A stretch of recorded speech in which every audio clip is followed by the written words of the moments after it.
en 678. La democratización del papel para diarios. Estuve mirando hoy los balances de papel prensa de los últimos 10 años. ¿Saben cuánto dio de ganancia papel prensa en los últimos 10 años? Nada. El promedio de los últimos 10 años le da una pérdida del 0,3%. Si uno lo compara con el resto de las grandes empresas del país, ganaron en esta última década entre el 300 y el 400%. ¿Por qué no ganó plata papel prensa? ¿Por qué perdió plata papel prensa? Porque lo que hace es subsidiar a Clarín y a La Nación, venderle por debajo del costo. Al hacerlo, primero estafa al Estado, que es su socio y que está perdiendo plata y debería ganar. Pero además pone en una situación de ventaja incomparable a esos dos diarios con respecto a los otros. Papel prensa y el papel de la prensa. El cambio de época de Fontevecchia. En su momento, Perfil.com, del 10 de octubre del 2009, Jorge Fontevecchia, antes de estar aliado a Clarín y a Nación, Fontevecchia, mirá lo que contaba sobre papel prensa. La diferencia de precio que había entre comprar papel prensa o afuera era en promedio el 30%, llegando más barato, llegando a momentos de grande devaluación a costar la mitad. O sea, a Clarín le costaba, y a Clarín y a Nación le costaba la mitad que al resto de los competidores. Esto benefició a Clarín en mucha mayor proporción que a la Nación, que consume solo un tercio de Clarín. Pagar el papel entre un tercio y la mitad fue una ventaja competitiva insuperable para cualquier competidor. Eso explica la posición dominante de Clarín hoy en el mercado. Y cuanto mayor fuera la cantidad de ejemplares a imprimir, peor era la situación del diario que compitieran contra Clarín. Mientras más papel necesitaba el competidor, más caro le salía y más diferencia tenía. Más postales del cambio de época. Echar y charlo con Andy. Muchos me preguntan por qué te vieron las imágenes en la asunción de Cristina. A mí me parece súper respetable que alguien se juegue si la siente y tiene ganas de ir a una asunción, punto, y no cobre nada, no tiene nada que ver, pero y me parece muy prejuicioso que esto de que si va es porque piensan que van a cobrar o quiere algo, ¿no? Contame cómo lo vivís. A mí eso no me molesta, la opinión que yo puedo estar recibiendo o con mi esposa o con los que estamos ahí de alguna manera somos beneficiarios del gobierno y por eso hacemos como una contraprestación, ¿no? Lo tomo como una consecuencia también de mi decisión. Tiene que ver con una convicción muy profunda, tiene que ver con un despertar tardío de militancia, ¿no? Después hay distintos niveles de militantes, pero sí de cierta militancia y de ver que es un momento especial y concreto como para poder verdaderamente crecer definitivamente. Me parece que la gente de este gobierno, con Cristina en la cabeza, de alguna manera expresa esa idea de multiplicación, ¿no? El veto Macri. La ciudad confirmó que vetará la ley que regula la actividad de los trapitos. Estamos de acuerdo con lo que se aprobó, por eso lo vamos a vetar. Claro, lo que dijo Rodríguez Larreta. Bueno, han vetado, se veía venir porque no les gustaba a ustedes la ley que había aprobado la legislatura, ¿no?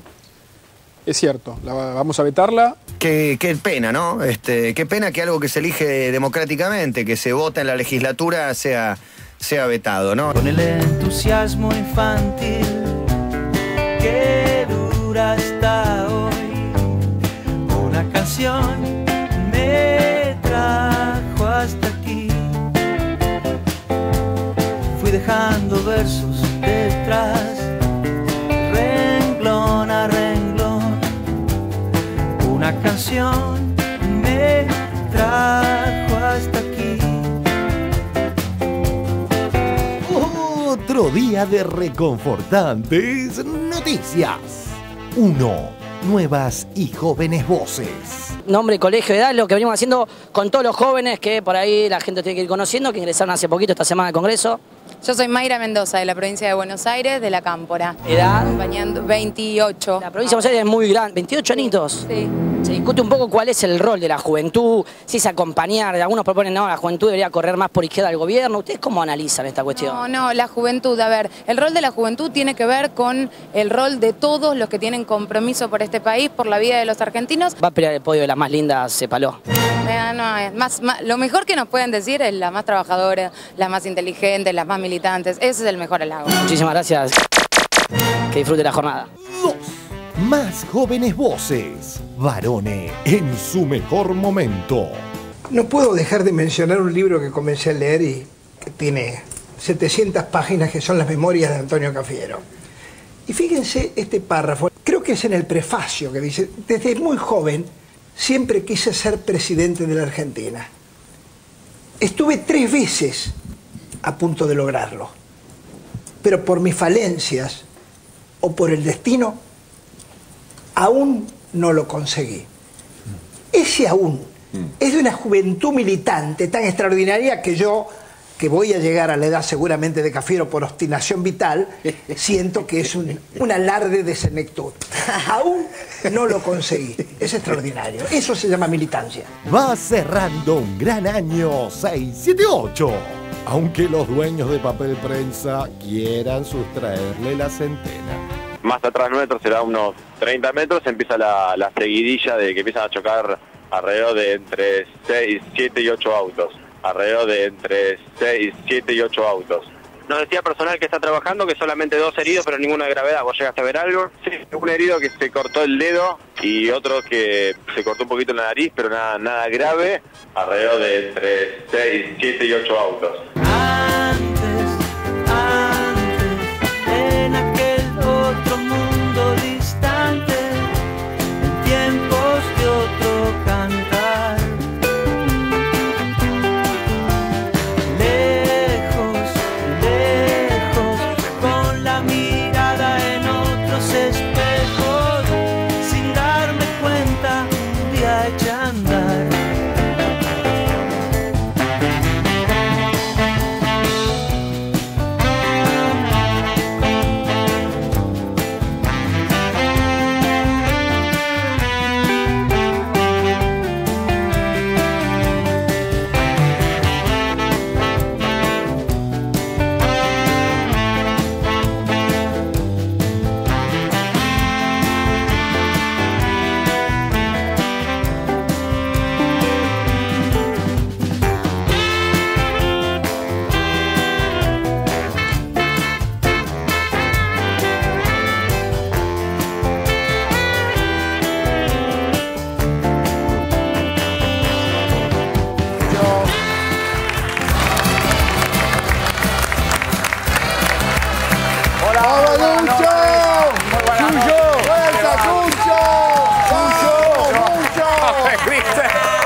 De la República Argentina. ¿Cómo están, colegas? ¿Todos bien? Bien. Exorbitantes por lo que estoy viendo. Sí, estamos de excursión. Porque somos muchos hoy.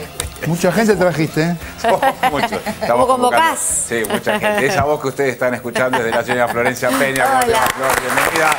Hace mucho que no venía. Hace mucho tiempo que no venía. Y tampoco nos estábamos cruzando en el canal, digamos. No, porque yo hasta ahora ya estaba terminando, ya había terminado de grabar, oiga. ¿Qué es 8 AM? No se puede. Estábamos sin presupuesto para dar parte para que vengas, por eso. Sí, no, se quedaron sin presupuesto, por eso yo ya no voy a ningún lado. Vino fin de año. Bueno, muchas gracias por venir. No, por favor. También está con nosotros para compartir el programa del día de hoy el señor Guillermo Martini. Hola, Guillermo, ¿cómo le va? Bienvenido. Guillermo, el subsecretario de Agricultura Familiar de la República Argentina. También está con nosotros para compartir el programa Julio Vitale. Hola, Julio. Bienvenido. Julio es coordinador del proyecto de ley de tierras y trabaja también con Julián Domínguez, ¿no es cierto?, como asesor. Y también está con nosotros para compartir el programa el señor Jorge Déboli. Hola, Jorge, ¿cómo te va? Bienvenido. Presidente de la Asociación de Diarios y Periódicos Regionales de Argentina. Muy bien, vamos a arrancar de hecho con el tema de la democratización de la producción, distribución y comercialización de papel para hacer diarios. Hubo amplísimas repercusiones en el día de hoy, sobre todo en Clarín y Nación. Lo vemos. La democratización del papel para diarios. A título introductorio es insoslayable que Clarín y La Nación obtuvieron el monopolio del papel prensa mediante delitos de lesa humanidad y que mientras sus dueños brindaban con el genocida Videla, las páginas de los diarios describían a los centros de tortura como hoteles 5 estrellas. En una solicitada del año pasado a Clarín, se le escapó la verdad sobre sus intenciones. La postura de los diarios Clarín y La Nación. Una historia inventada para quedarse con papel prensa. Los accionistas privados de Papel Prensa venimos denunciando desde hace casi un año un plan del gobierno nacional para apoderarse de la compañía y controlar el papel para diarios, insumo esencial de la prensa libre. Controlar el papel es controlar la información. Controlar el papel es controlar la información. Uno de los voceros políticos de la Corpo, Pato Bullrich, al igual que con la ley de medios, repitió la terminología de su patrón. Bueno, el tema papel prensa es muy claro, es muy concreto.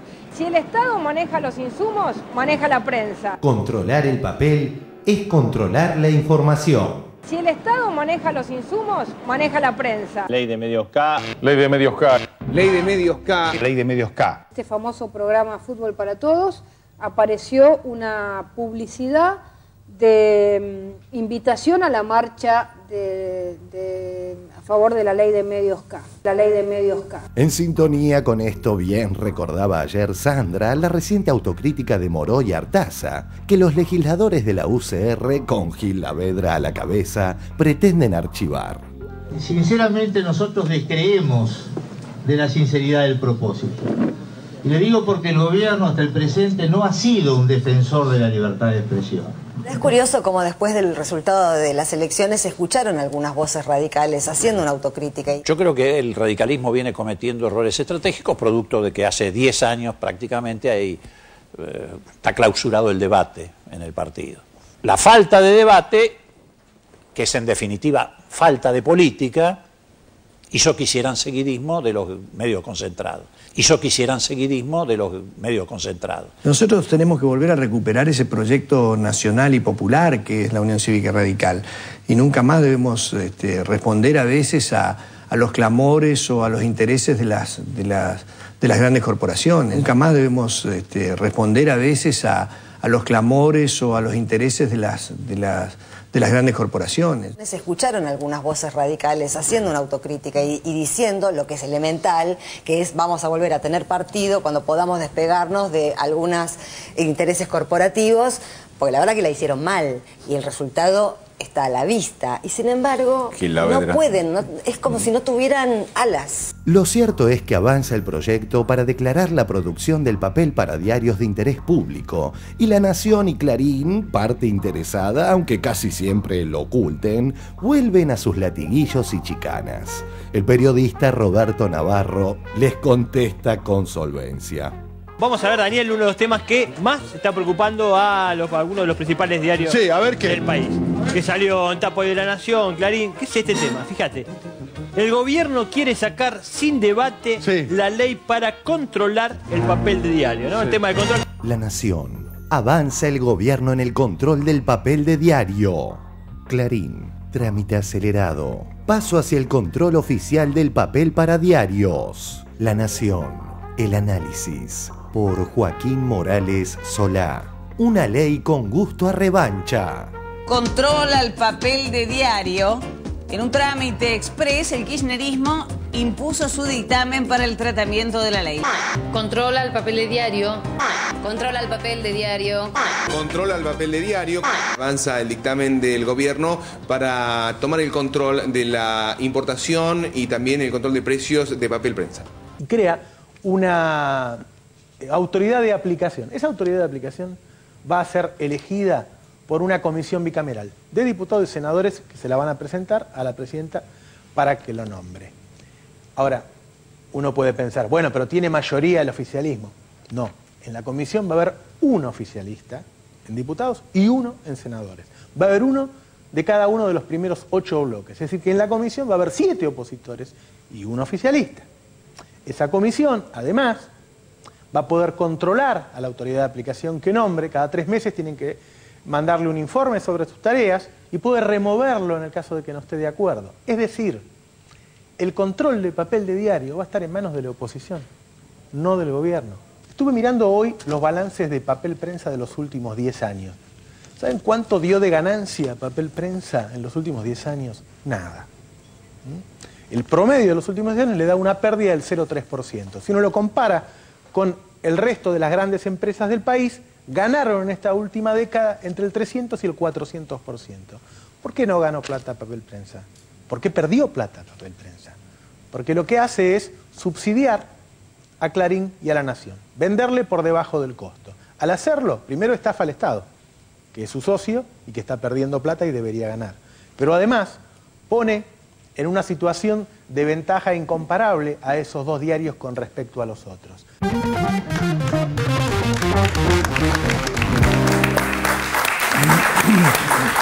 Bueno, muy bien. A ver, Jorge, vos participaste de la ronda de consultas que hubo, porque esta ley tuvo su tratamiento parlamentario en comisiones durante 1 año y medio aproximadamente, ¿no? Sí, aproximadamente.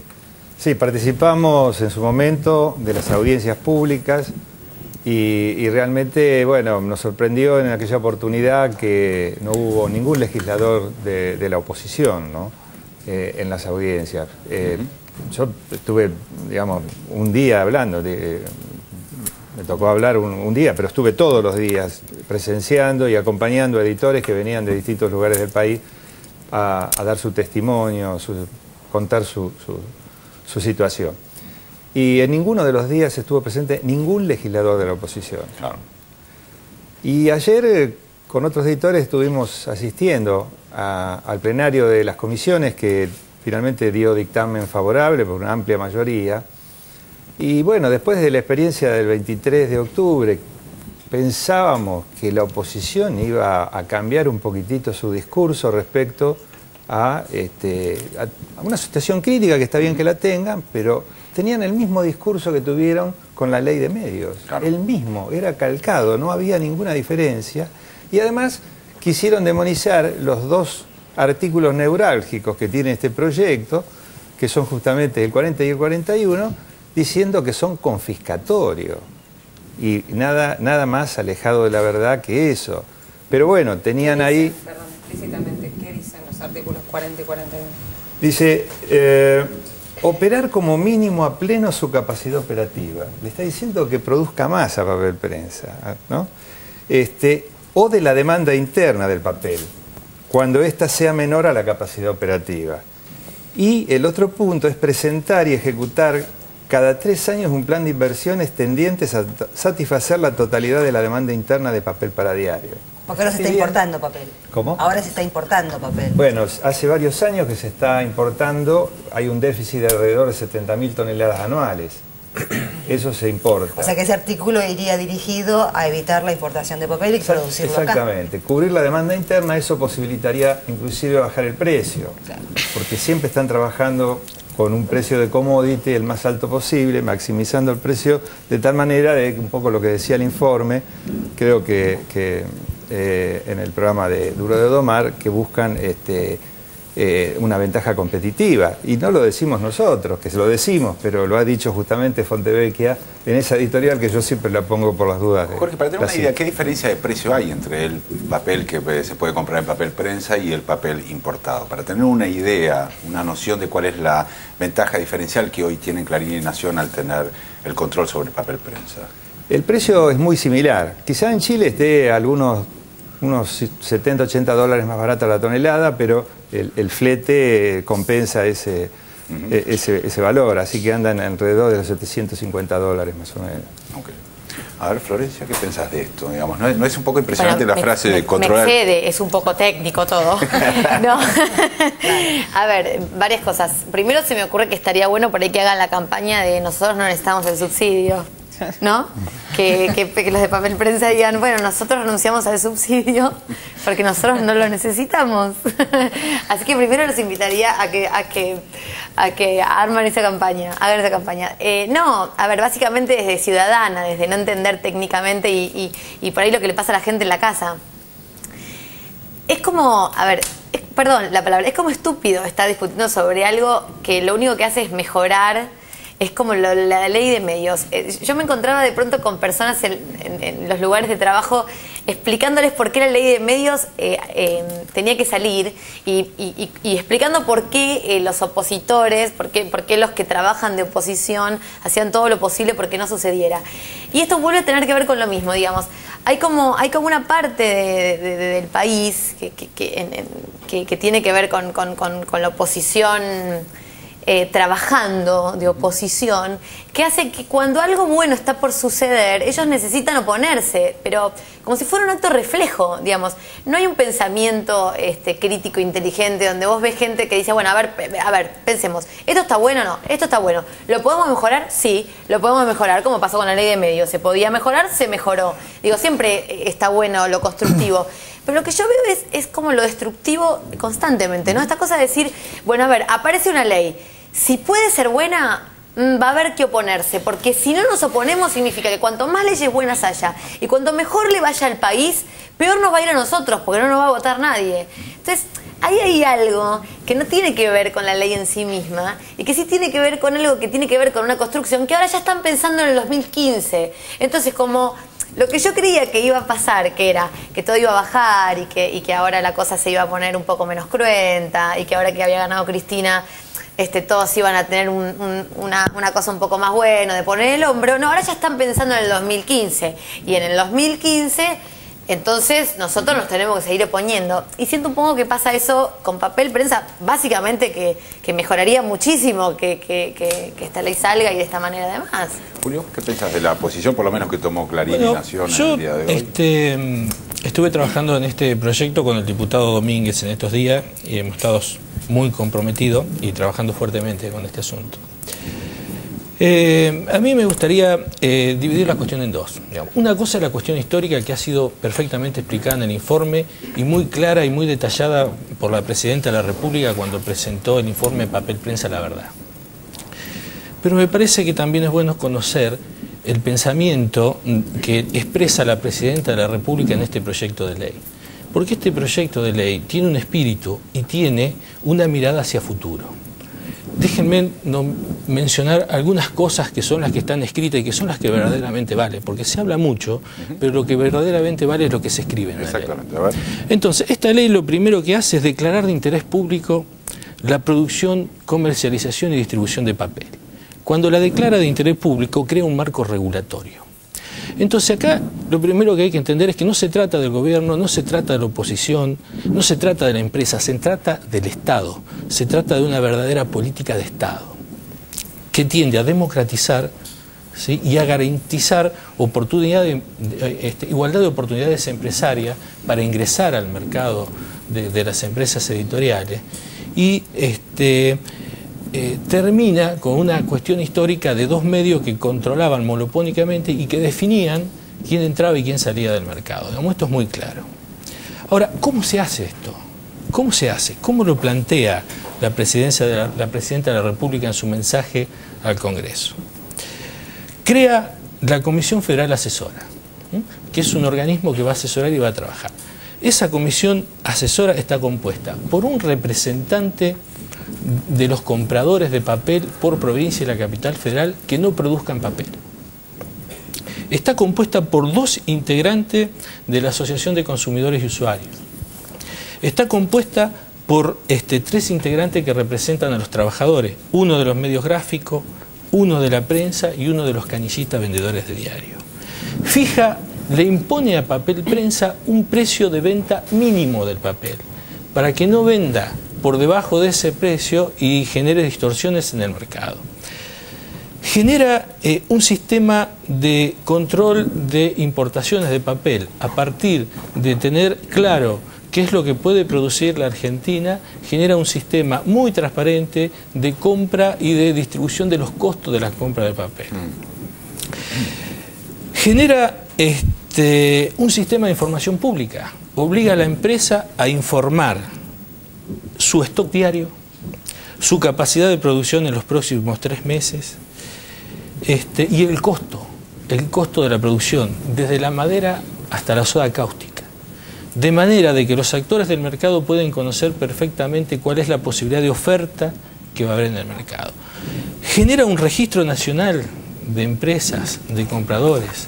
En ese registro se va a tener claro cuánto es lo que va a comprar Nacional y cuál es la necesidad de importación. Es decir, se genera más lo que ha dicho el señor y, digamos, la ley tiene mucho más cosas, pero yo estoy haciendo un resumen de lo que considero que es el espíritu. Se genera un sistema público, se genera la posibilidad de que el país tenga una verdadera transparencia en lo que hace a los medios necesarios para la producción y competencia del mercado. Digamos, yo creo que esto es lo importante, creo que esto es lo verdaderamente importante. Y creo que acá es donde se terminan las palabras. La Presidenta de la República básicamente está pensando en la Argentina de los próximos 20 años. Esto es lo que está haciendo. Y si ustedes lo miran desde el lado de las empresas, Clarín y La Nación, tampoco hay un ataque a esas empresas como lo quieren hacer ver, porque la verdad que Clarín y La Nación van a poder comprar papel al mismo precio que el resto del mercado y todavía son dos grandes empresas que se posicionan muy bien en las arenas del mercado. Con lo cual, esta agresión que se está planteando, esta cuestión donde el fin del mundo que ya hemos visto varias veces, no es verdad.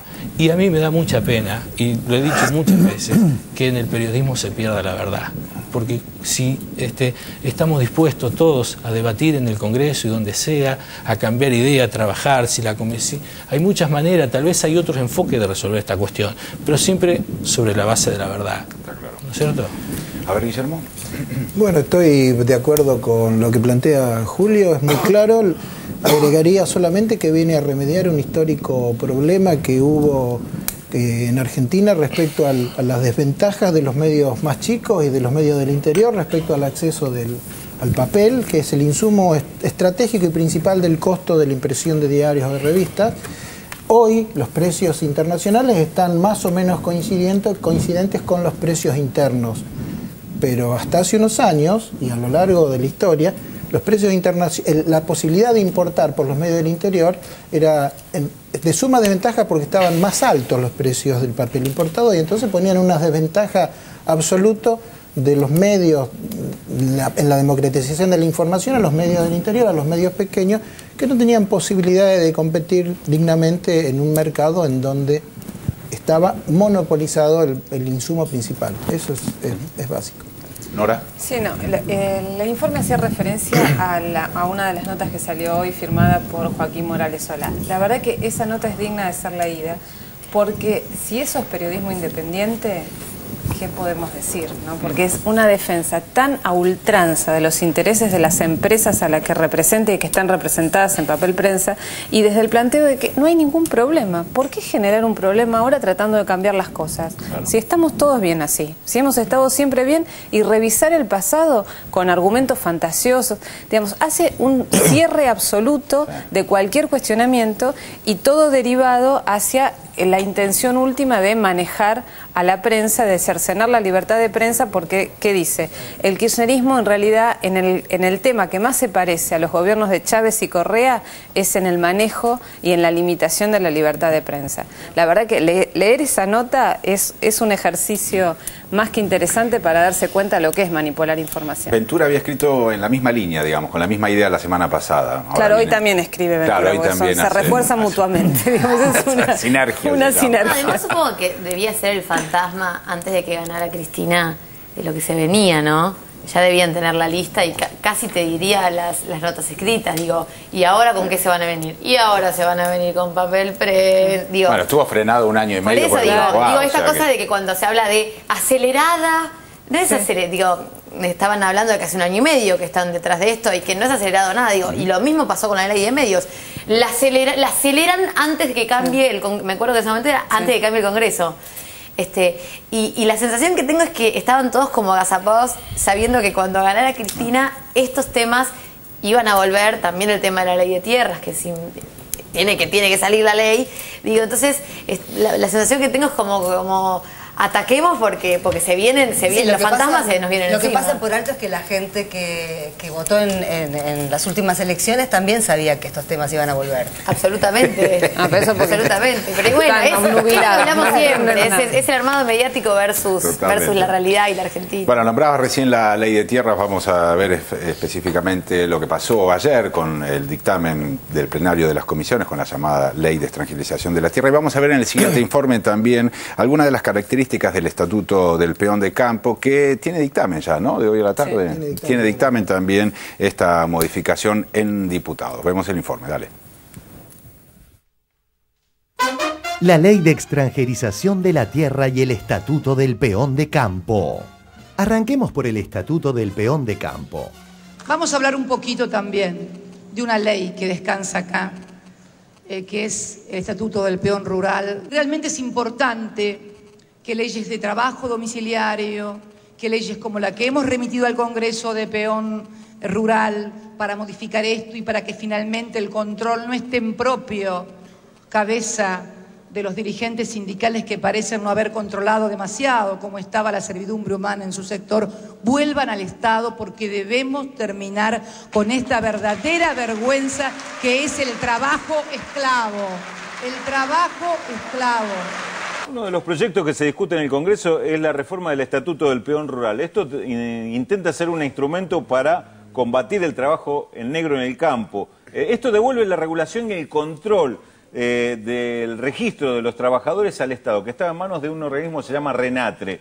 ¿Qué es el RENATRE? Un organismo que estaba manejado por las 4 entidades de la mesa de enlace y por la UATRE, es decir, el sindicato que encabeza Jerónimo Momo Venegas. ¿Se sienten castigados por el gobierno nacional por no haber apoyado sus políticas en los últimos años? Sí, perseguido, diría yo, porque esto es una persecución política. Pero este gobierno viene por todo, en sus dichos y en sus hechos. ¿Qué dicen estos 5 sectores? Por algo a Venegas le decían, el 5º integrante de la mesa de enlace, que esto es un ataque contra el campo. La verdad, llama muchísimo la atención los argumentos con que se quiere impedir el combate al trabajo en negro rural. Ahora pasemos al tema de la extranjerización de la tierra. La ley de tierras. Sí. Bueno, hay que lograr que sea más compatible con la Constitución. La Constitución en el preámbulo dice para todos los que quieran habitar el suelo argentino. Es una idea un poco xenófoba, ¿no? El otro día leí un informe de la FAO donde decía que el 10% de las tierras argentinas estaban en manos extranjeras. Bueno, sería bueno que pudiéramos apurar la sanción de esta norma, que no es xenofóbica, que no afecta a derechos adquiridos, que simplemente quiere cuidar un recurso estratégico como es la tierra en un mundo que va a necesitar de los alimentos como de la energía. Una ley de tierras necesitamos, eso está clarísimo. Da bronca realmente, ¿no? Que muchas veces las mismas personas, por ejemplo, que son generadores, qué sé yo, de la crisis en Europa, en Estados Unidos, son las mismas personas que se benefician de esas crisis. Entonces dicen, bueno, vení, ¿cuál es la escasez en el mundo que se viene? Y, por ejemplo, el agua, las tierras. Bueno, vamos a comprar tierras afuera. Pero tenés un montón de gente de afuera que viene a comprar tu propia tierra, genera una bronca. Hay que ponerle un límite. Hablamos de la ley de tierra. Yo creo que es un error. Y es un acto casi demagógico. Y además deben ser de las provincias. Es inconstitucional que la nación intervenga, porque los recursos son de las provincias. Pero así como está el proyecto, me parece que está lleno de demagogia. Dije, la ley de tierra, los tipos la abrieron a la discusión, incorporaron un montón de modificaciones que enriquecieron la ley. Dijimos, ahora que la abrieron, ahora que incorporaron, no la vamos a acompañar, decíamos esta mañana, yo decía particularmente, no la vamos a acompañar, somos necios, ¿qué clase de opositores somos? La ley de tierras, que también es un avance muy, muy importante. Hubo modificaciones a partir de recomendaciones de bloques de la oposición. Por ejemplo, que se planteaba que hasta un 20% de la tierra cultivable en Argentina podía estar en manos extranjeras, se disminuyó al 15% a partir de una propuesta de la oposición. Lo sorprendente es que quien propuso el bloque de la oposición, el Frente Progresista, que lo propuso, después no votó el dictamen.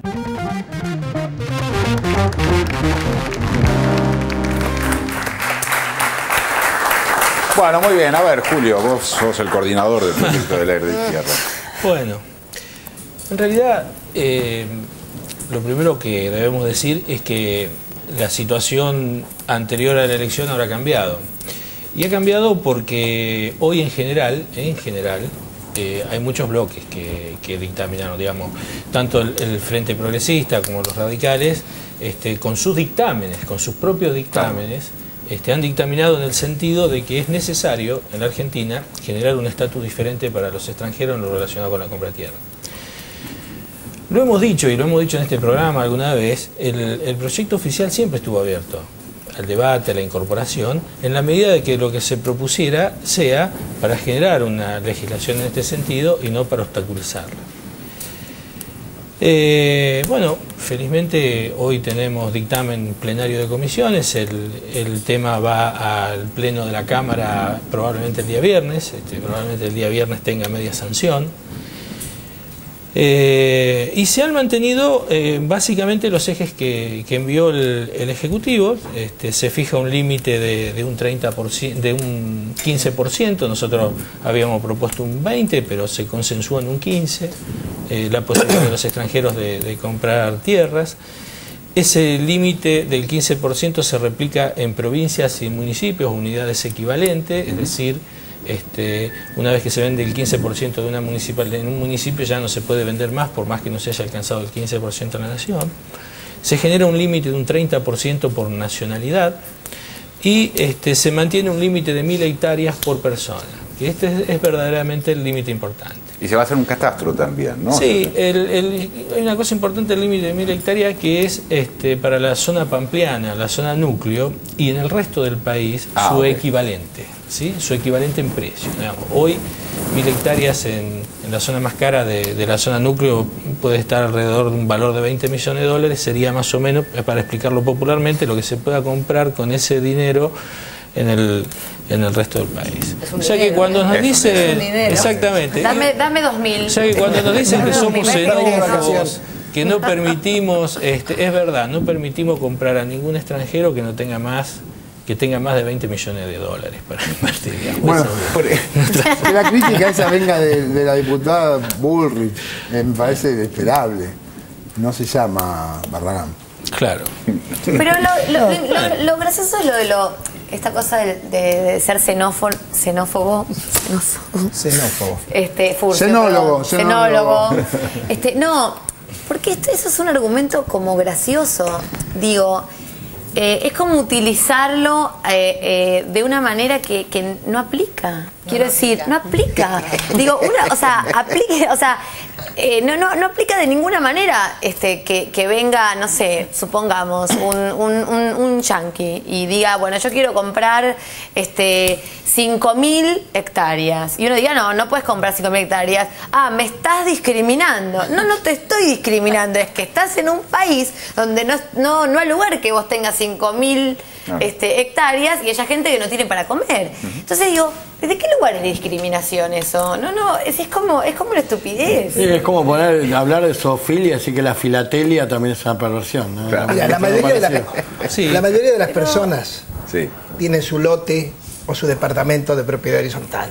La tierra es una abstracción en general, uno mira el territorio, 3 millones de hectáreas. Cuando hubo el exterminio, tal cual Bayer lo explica, de la campaña del desierto, se le otorgó tierras, latifundios, a los latifundistas que prosiguieron con esa cadena de extensiones inmensas. En la guerra del Paraguay lo mismo.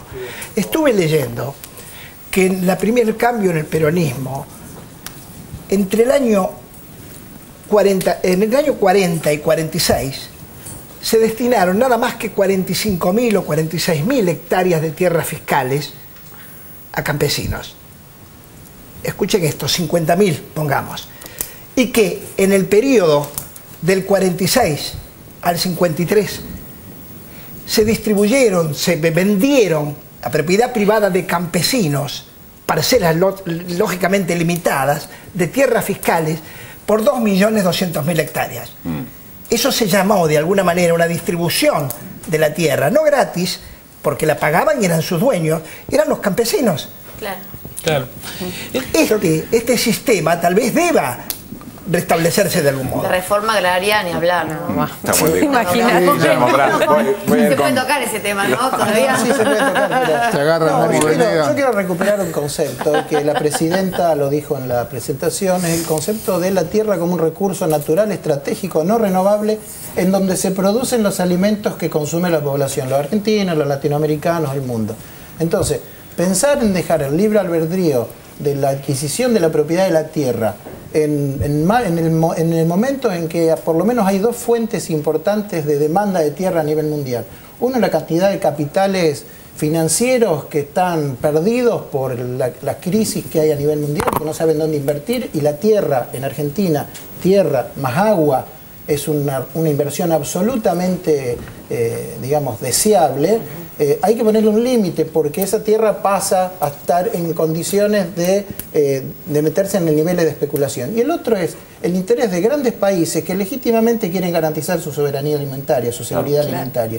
Y entonces buscan comprar en territorio extranjero, como lo están haciendo en África, cantidades de tierra para garantizar la alimentación de su población. Nosotros, como Estado Nacional, y la Presidenta lo tiene muy claro y lo plantea taxativamente, necesitamos tener la soberanía decisional sobre un recurso estratégico que es la garantía de la alimentación de los argentinos y que no se agota acá.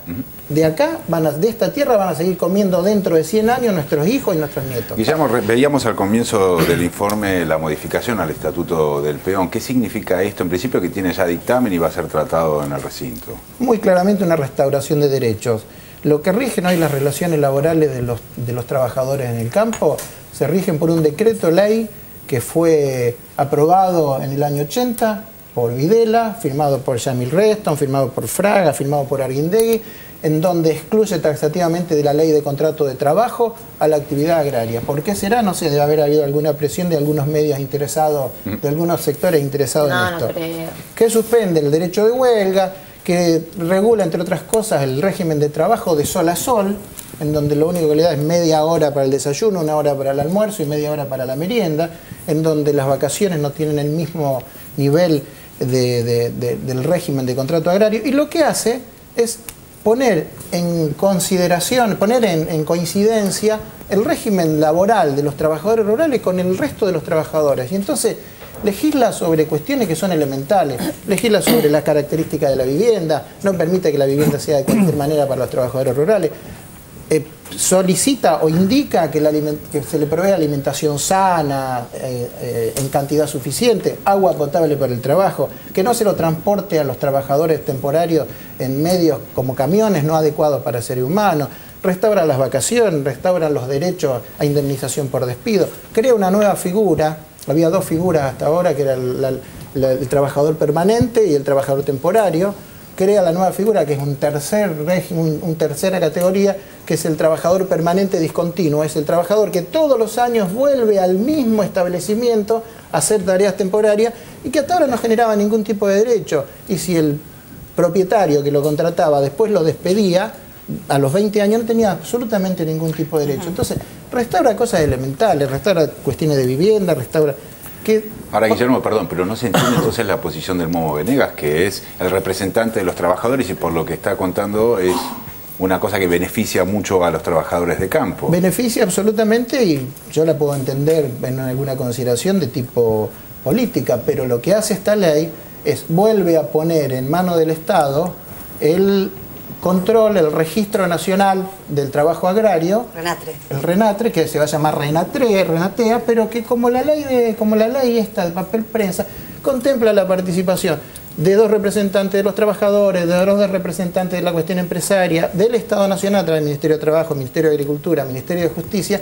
Entonces lo que se pierde en realidad son el control de, llamémosle, una caja o el control de cuestiones que hacen a la supervivencia de un status quo en donde tienen serios intereses, por un lado las organizaciones concentradas del campo y por otro lado un sindicato que no ha logrado, entre otras cosas, y le echa la culpa al Estado de que no pase, lograr que el 70% de los trabajadores rurales sean trabajadores negros, porque se dice, o dice, la UATRE dice que hay 830.000 libretas de trabajo rural emitidas, pero en realidad los registros de la FIP indican que hay 320.000 con aporte. Sobre 1 millón de trabajadores, quiere decir que hay un 70% de trabajo negro y hay trabajo que vemos, hay condiciones de trabajo que vemos todos los días, condiciones de trabajo esclavos.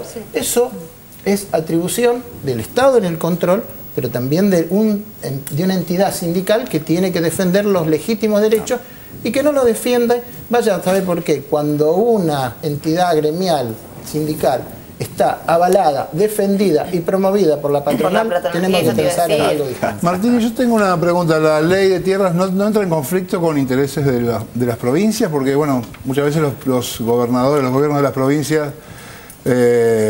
tienen como recurso las tierras fiscales o no sé, las tierras que andan por ahí y todo este tiempo. Sí, entonces digo, cuando llegue esto al Senado o no sé, algún revuelo, porque permanentemente vemos que los gobernadores tienen muchos problemas con esto. Con el subsecretario Martini tenemos ventaja en esta mesa porque hemos trabajado en los últimos 2 años codo a codo en el Ministerio de Agricultura.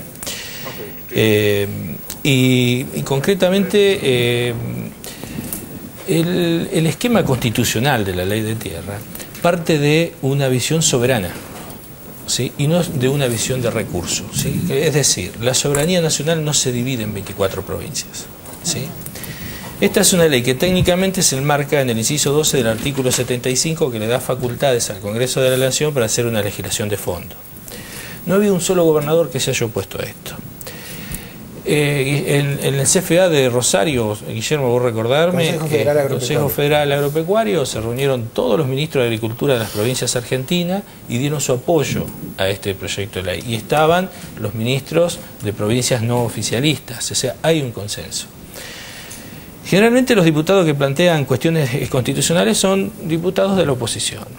Y yo quiero volver al concepto de... Acá lo que se está discutiendo de fondo no es la constitucionalidad, este punto, aquel punto, el papel. No, acá lo que se está discutiendo es la visión de un país. Si ustedes analizan una por una las medidas de la presidenta, van a ver distintos cuestionamientos. Pero si ustedes las analizan globalmente, ¿sí? La ley de papel prensa, el estatuto del peón rural, la ley de tierra, se está pensando en un modelo político, como decía ella, en un modelo de país. ¿Sí? Cuando hablamos de la ley de tierra, hablamos de proteger un recurso que es básicamente los alimentos de la Argentina, que es un recurso estratégico para la Argentina y que además genera ingresos para la República Argentina. Del otro lado, ¿qué hay? Intereses económicos. Cuando hablamos del Estatuto del Peón Rural, estamos tratando, como históricamente lo hizo el peronismo, de mejorar la situación de los trabajadores, en este caso los trabajadores rurales. Lo estamos llevando a una situación más parecida al contrato de trabajo, de la ley de contrato de trabajo de cualquier trabajador, donde se plantea una jornada de 8 horas, donde se plantea trabajo hasta el sábado, donde se plantean los fines de semana. Digamos, estamos hablando de donde se plantean para los trabajadores de temporada condiciones de vivienda, condiciones de higiene, condiciones de alimentación. Sí, sí. En la ley, discúlpame, ¿y la ley contempla el tema de las tierras de los pueblos originarios, que también está todo el tiempo en esto en conflicto? El tema de la tierra de los pueblos originarios está regulado en la Constitución Nacional, ¿sí? Y acá, en tanto los pueblos originarios no decidan venderles a extranjeros, no hay problema. Si los pueblos originarios deciden venderle sus tierras a los extranjeros y resulta que eso altera el 15%, entonces están contemplados en la ley. Okay. ¿Sí? Está bueno eso.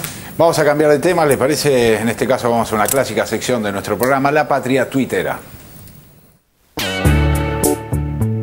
La Patria Tuitera. Twitter de Eduardo Fabregat. Durante años, Clarín reventó diarios del interior abusando del precio del papel. Y se atreven a hablar de libertad de prensa. Twitter de Daniel Tonietti. Hallan en fosa común 15 cuerpos en un ex arsenal de Tucumán. ¿Me tiene harto la dictadura? La Gaceta de Tucumán.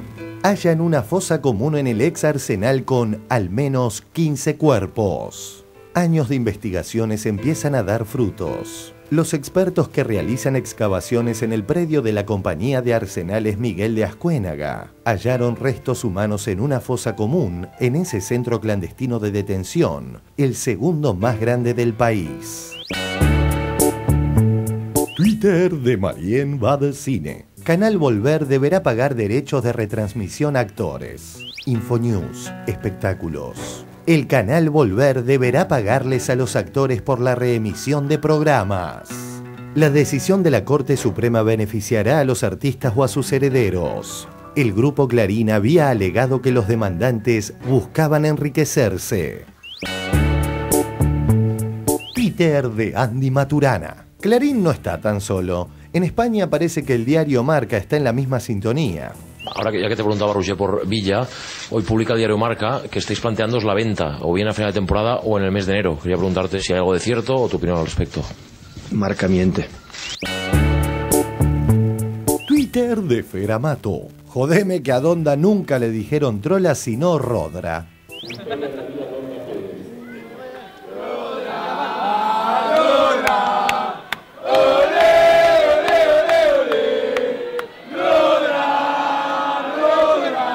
Clarín. Sin complejos, la diputada del Frente Amplio Progresista Victoria Donda calificó de machistas y sexistas a los militantes de la cámpora que desde los palcos le habrían gritado trola. La Nación.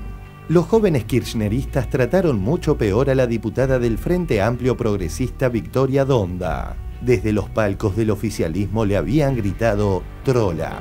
Página 12. Victoria Donda fue recibida con silbidos y cánticos hostiles por un grupo de la cámpora que le gritaba olé, olé, olé, trola, trola.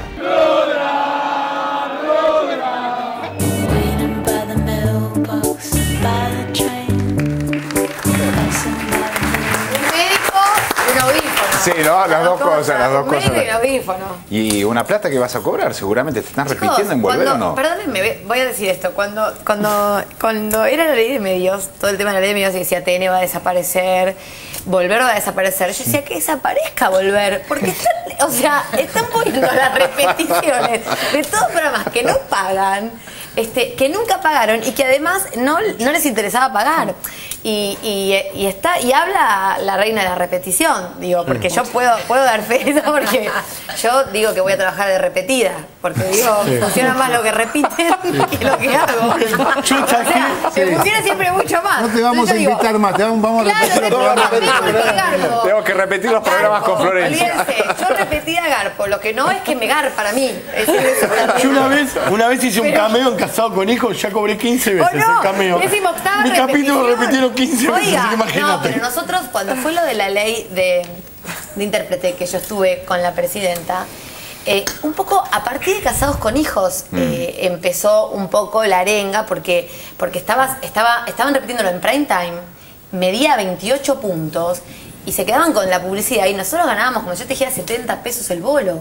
Una cosa así, que menos de descuento, no sé qué. Bueno, entonces, más allá de eso, digo, es nuestro derecho, así como los músicos, vos les pasás una música y tienen Sadaí y cobran por sus derechos, esto es lo mismo. Volver hace años que existe. Y además, por otro lado, es insalubre verte a los 15 años actuando mal, que no te paguen por eso. ¿No les parece que es terrible? Digo, no te pagan y te cagan la carrera. Porque vos decís, ¿por qué tienen que estar repitiendo esto cuando yo no sabía actuar? ¿O no? Es un resarcimiento a tanto daño. No es enriquecernos, es resarcirse un poco. Señores, no queda nada más que decir, vamos al corte.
Siempre están los muchachos que buscan la esperanza.